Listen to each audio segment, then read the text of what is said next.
the big one.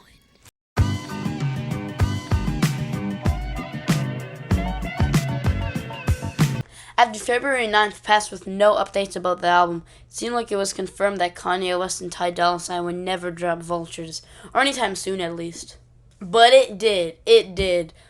A day later after its intended release date. It didn't come out the day when it was supposed to come out because of sample clearances, but we have it now. And he beat the Wash allegations, honestly. Everybody thought he was going to fall off with this album. And not counting the Kanye meat writers on Reddit, of course.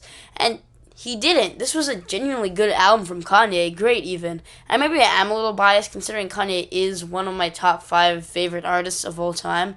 But the two did really well here.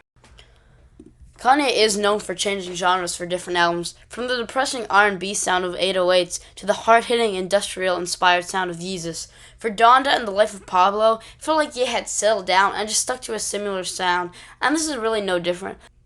Vultures isn't something to go crazy over creative-wise, but it has a lot of good stuff on it. The album focuses on an alternative R&B sound and blends itself with pop, rap, and some trap. Kanye does the verse, and Ty does the chorus, and maybe one verse on a song. This is a good concept that works throughout the album. And there are also some choruses from Kanye seen on here, a few of which I think are the best on the album. The album is consistently fun with the hilarious yet good Back to Me and the graduation type song Burn, and I can't forget Carnival and Fuck Something. Both tracks sound like absolute anthems if you're at a concert for that stuff.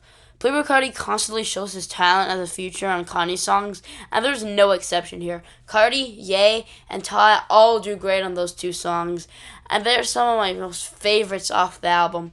Vultures can be split up into 2 parts, I'd say. The more introspective songs like Stars, Key to My Life, and Problematic, and the other side of the album, the fun tracks. Both of these parts have its great moments with some minor issues. Self-titled track Vultures is undeniably the most hated on the album, and while I believe it is the worst, it's not too bad, it's alright. The beat on Lil Durk carry the song, and King is the other track I probably won't come back to. The mixing is pretty weak, and Kanye just sounds tired on it. Alright, edit.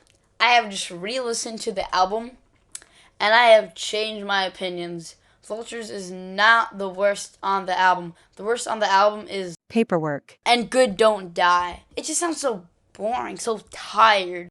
And after my 3rd listen, this grew off a bit on me, honestly. I still enjoy the sound of the album, but songs like Hood Rat, King, and Good just increasingly sounded worse the more I listened to them. I wrote this part around 2 days later because I didn't have time to work on my review. But with this in mind, it will change my overall rating of the album because of my 3rd listen. And with that being said, I realized this album is not something to be taken seriously. Not as a fun and energetic album like what 10,000 Gex did, but more an album made for clubs, do it, paid, paperwork, and more represent that. And while it isn't a bad thing in any way, it certainly makes it harder to enjoy the album when you're alone. That and how undeniably annoying this album can be is what certainly makes this not as good as it is. This was never going to be thought of as one of Kanye's best albums. It's messy and it manages to squeeze in the most mentally ill lines, but it was still pretty good. It's clear that Kanye has been falling off ever since the Jesus is King days, and even worse since the Hitler incident in December 2022. Though, he still managed to make pretty good music though. And if he really tried to, he can make something that's as good as his prime between 2004 and 2016.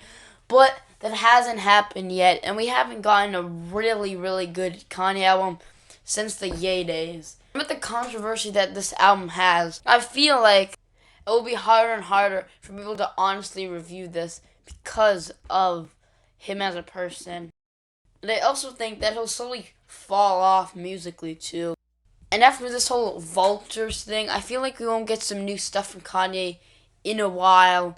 But if we do, I really, really hope he gets back to where he was years ago before. I'm not expecting another NBDTF, but I hope that the overall feeling of the next album is really good. Not just I like it, but other people like it too. Because, this thing has, a 63 out of 100. This dropped 14 whole points within 3 days.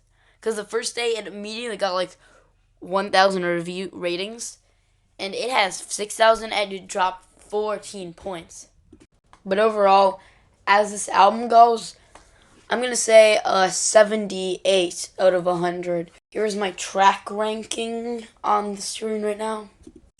Goodbye, and thanks for watching.